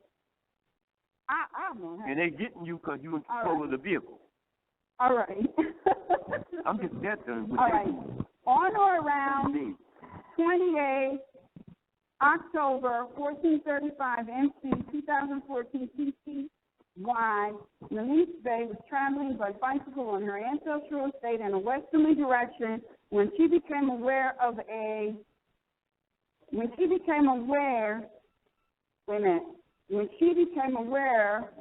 that she was being stalked by an unmarked motor vehicle which was moving, how can I say he was moving so close to her, give me some ideas, moving so close to her that she became, wait a minute, fear for her life. All right, so, yes, threatened her safety. Here we go. By an unmarked motor vehicle which was moving so close that she became afraid for her safety, how about safety and life?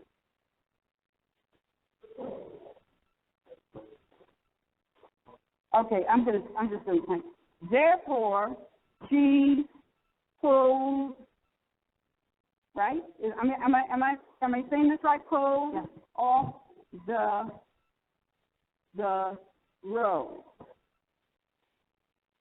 Is that what happened? Correct. All right. Now, once you pulled off the road, he asked me, "Do you know why I'm stopping you?" And I'm like, no.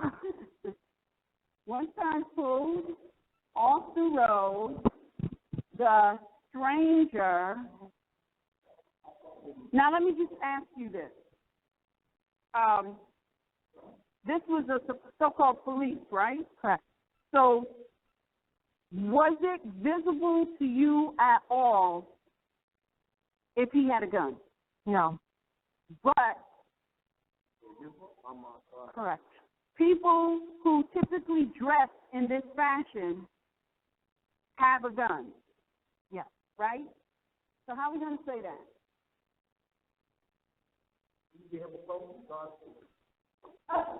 Yeah, but see, you can't call it a police car. Was it a police car? No, it was a regular car. Really? Yes. This is getting complicated. This is not even simple.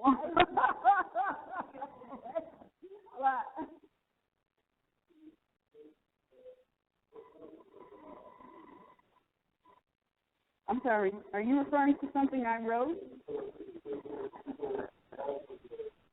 Oh, I know. I'm just writing. I'm trying to get it down, and then we can clean it up later. Once I pulled off the road. Okay. So, wait a minute. Unmarked motor vehicle while with, okay, so once I pulled off the road, the stranger, was this stranger in any type of uniform? Yes, he was. All right. This stranger, okay, wait a minute. Once I pulled off the road, this stranger began questioning me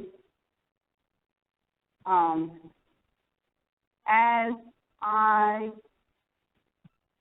okay, how can I say this? As I, no, he was, you know what, you're right, it's not, it's interrogate, you're right.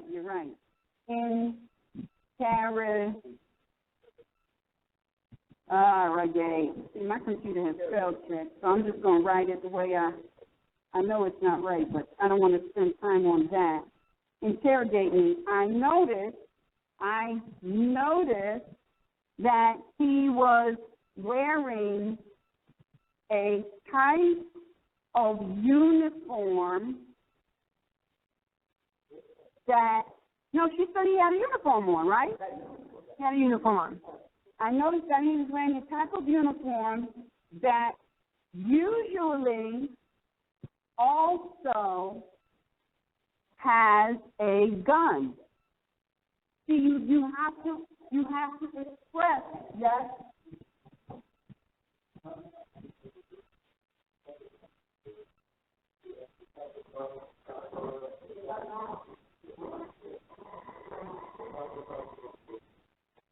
Where's the traffic cop? Oh, so you're talking about a meter maid? Yeah. No, but this wasn't a meter maid situation. This is an attack. All right. So in fear for my life, I began answering the interrogation. Oh, I spelled that wrong. Question. What else happened? He asked me for my ID, and he issued the ticket. Let's see. It's not an exchange. What's a good word in this? I don't want to say in this exchange.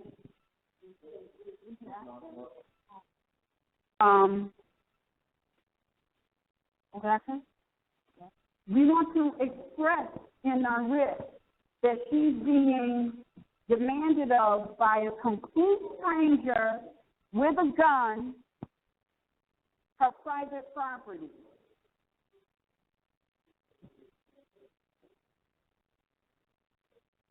Yes, but how do we get to there from here? See, I noticed that he was wearing a type of uniform that usually also has a gun. In fear for my life, I began answering the interrogation question.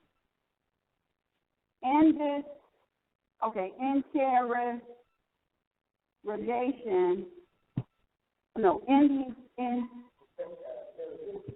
in the series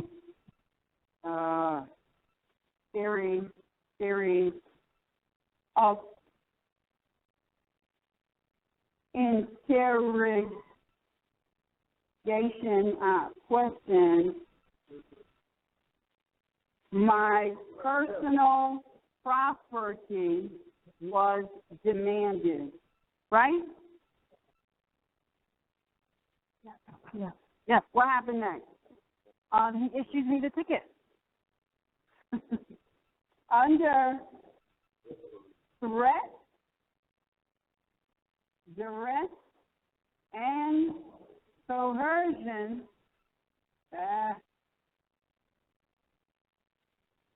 I gave my personal property to the unidentified. Was he a modern European? No, he's Asian. Oh, okay. We said, wait a minute. Dark complexion, what did you call him? Male.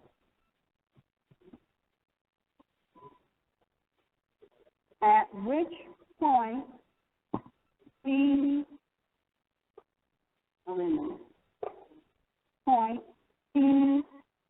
gave me a demand for income. Do you remember how much? $50. In the amount of 50 Federal Reserve notes. Okay, so now this demand for income, did it say anything about, did he say anything after that? Well, he said that he could have given me a higher charge, but he chose a lesser value, and that was pretty. Wait a minute. Hold on. Person on crazy. Once the male person gave the demand for income, he then informed me that, quote, what did he say? I could have given you I could have charged you higher or something like that. Because there's like a... No. You want to quote what he said. I don't remember. Well, okay. What do you mean you don't remember? Yeah, he gave me a break, pretty much. He's like, I could have given you a higher... Given right. you a higher fine. Fine. What next? But I'm going to go easy on you. But I'm going to go easy on you. And what? And he gave me the ticket to the Then say, I'm going to go easy on you. Anything else after that? That's it. End quote. All right, so what happened after that? He just let me go. I took my ticket and I left.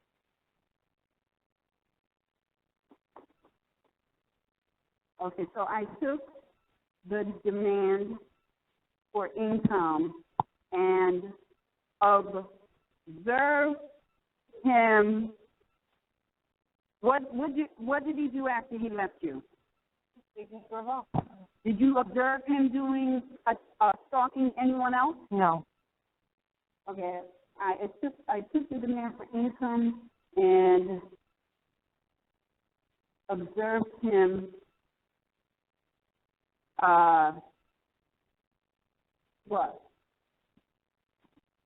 What we observed him doing? We want to say something like observed him traveling on the land, possibly to stalk another person.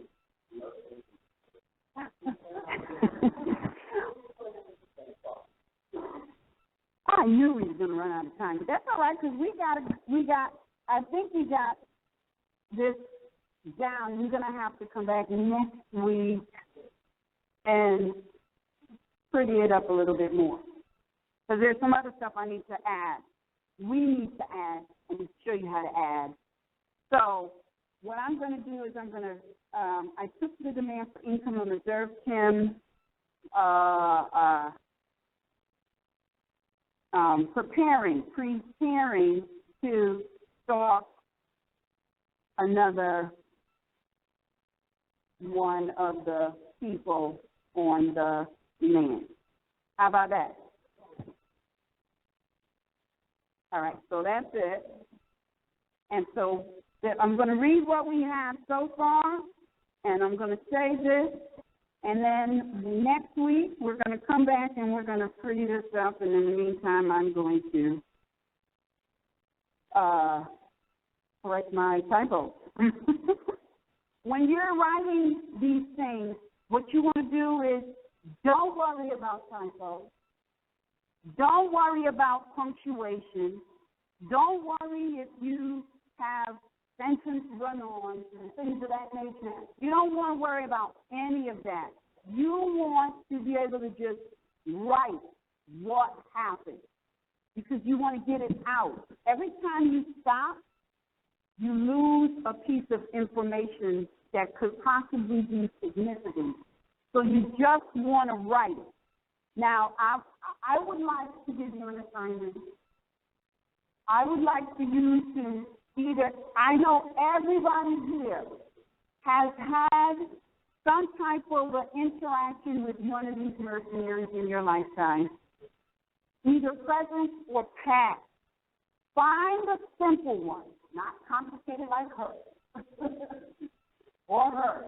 We're going to address those, but not now. We want to find something simple that we can springboard from. Find something simple and write your own deposition. You hear what I'm saying?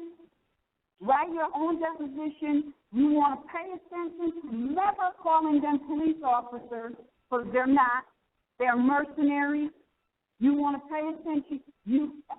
Look, a lot of times we get so perfected with our information that we lose it. For example, I know I've done this, so I can tell you. So when the mercenary rolls up on me, because it's gangland style, right? Isn't it? They roll up on you, and then they're going to talk about, oh, they gang. No, you gang. You just rolled up on me, right? Rolled up on me, stole my stuff, carjacked me, right? If they stole your conveyance, that's a carjacking. You out on the street, that's a carjacking, right? Put your life in danger. Then they got the nerve. Let me tell you, up here, y'all got everything in your hands. Because as I was sitting in my conveyance waiting for time to go by, I saw several of these mercenaries go by. And on their conveyance, you need to take a picture of these conveyances. Don't be obvious with it, because then they want to question you unnecessarily. Take a picture of these conveyances and add it to your writ. Because right on there, they say courteous, professionalism, and something else. And I'm like, well, if that ain't some bull crap, they just put my life in danger. I'm going to take a picture of that, and I'm going to add it to my writ. This is evidence. These people are riding around fraud. Talking about, we're here to keep people safe. On their conveyance, it says professionalism, courteousness, respect. And they put me on the street and told me I had to walk home. Well, yes, they did, but the reason that they're doing that is because we are so asleep. We do nothing. I'm not trying to kick y'all in your butt, but I'm sorry. I would have nipped this bicycle ticket thing in the bud if it had to just be me. I would have nipped this in the bud, because it's one thing to tackle a motor vehicle issue and you look up this definition of motor vehicle and ain't trying to put it on you. But I'm pedaling a bike and you attacking me? I think they're doing is a bicycle, but they didn't specify what kind of bike. It doesn't matter. I'm saying this, but they say motor vehicle rules. No, because here's the only reason that they can attack the people under the whole motor vehicle policy fraud is because they don't mentally condition the people to go and get the registration. Say that again?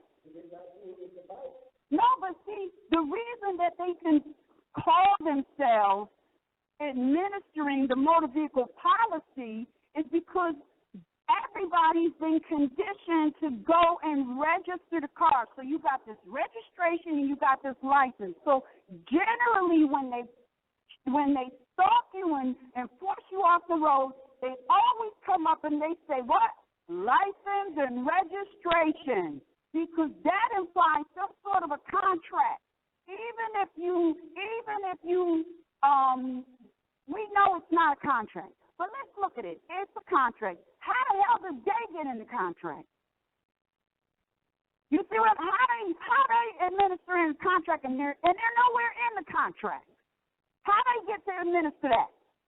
See, but they can do that because they're working on presumption and assumption. I'm on a bicycle. It's not registered. I don't have to have a license to pedal it. They're going to pull up on me talking about identification. What? What if you don't have identification? What they do then? Write it out to Jane Doe? Oh, honey, please. Y'all broke up here. They just telling you, I want to be sued today. I want to be sued. I want to be sued today. Y'all crazy.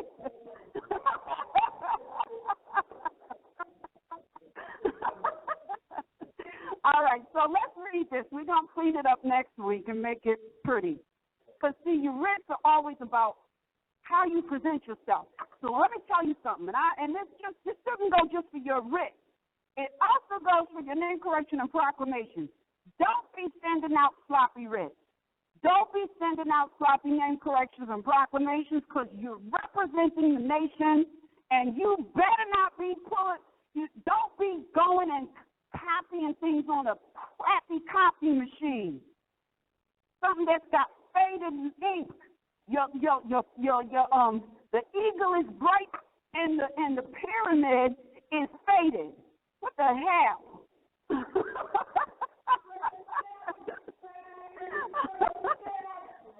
Your writs represent you, and you are representing the nation. So make sure it looks good. It might sound crappy, but it looks good.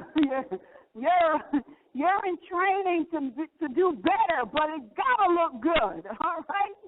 So we're going to take this up next week. We're gonna follow up next week. It's 10 after, and like I said, what I would suggest, you don't have to do it, but I'm hoping you will do it. Write a deposition of some minor incident that has happened in your life, and we will go over it next week. And, no, I mean, you're right. There is no minor. But when I say minor, I mean not very complicated. Because if it gets complicated, see, many of us, we've never written a deposition or a cause of action before. Really, we really haven't. So you don't want to start off with something that's very difficult because it's going to be too much. You want something that's simple, straight to the point, and you can use that to springboard into more difficult stuff. So with that, we're going to turn this over to RVBey, and we will see you back here, same time. Same bad channel. Islam.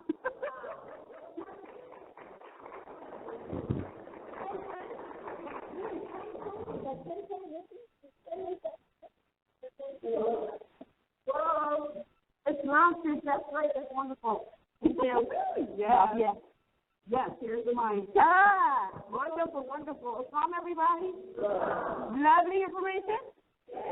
All right. Islam, how you doing? Good to see you. Good to see you all. Oh, thank you. Is there anybody here this evening for the first time? Whoa, look at that man. Kind of age. Look, I know. How about not have enough? Oh, no, go. 1, 2, 3, 4, 5, 6, 7. Oh, yeah, I'm cool. All right, sisters first. We had enough.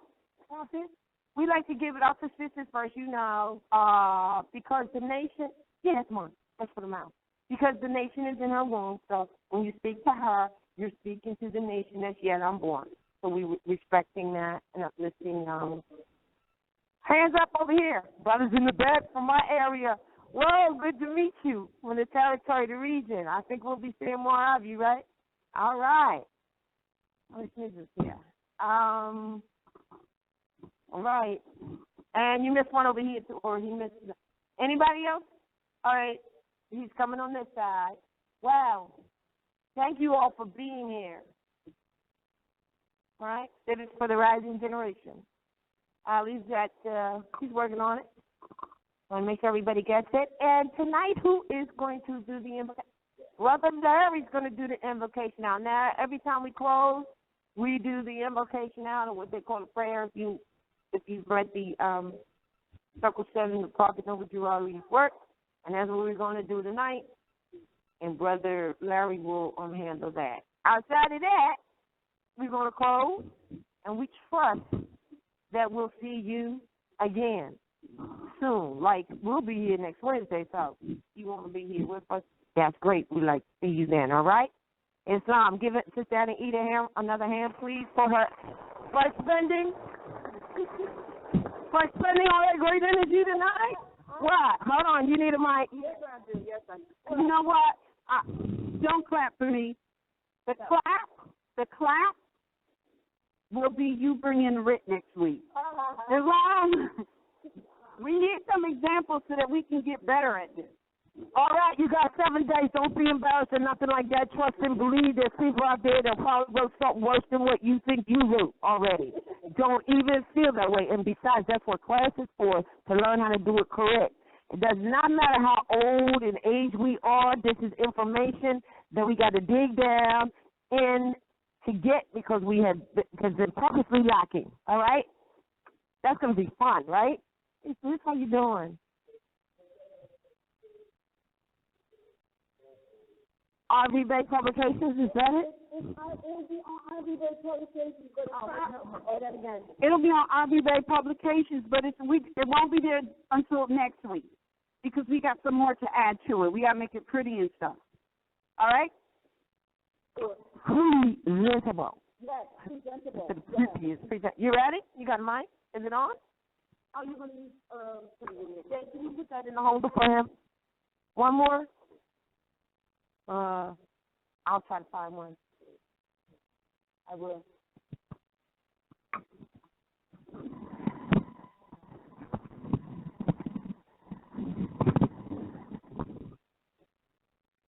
Drum. All right. Everybody face the east. 5 on the left, 2 on the right. Repeat after me. Allah. Allah. Father of the universe. Father of the universe. Father of love. Father of love. Truth. Truth. Peace. Peace. Freedom. Freedom. And justice. And justice. Allah is my protector. Allah is my protector. My guide. My guide. And my salvation. And my salvation. By night. By night. And by day. And by day. Through his holy prophet. Through his holy prophet. Noble Drew Ali. Noble Drew Ali. Amen. Amen. Also known as Sheikh Sharif Abdul Ali. Islam.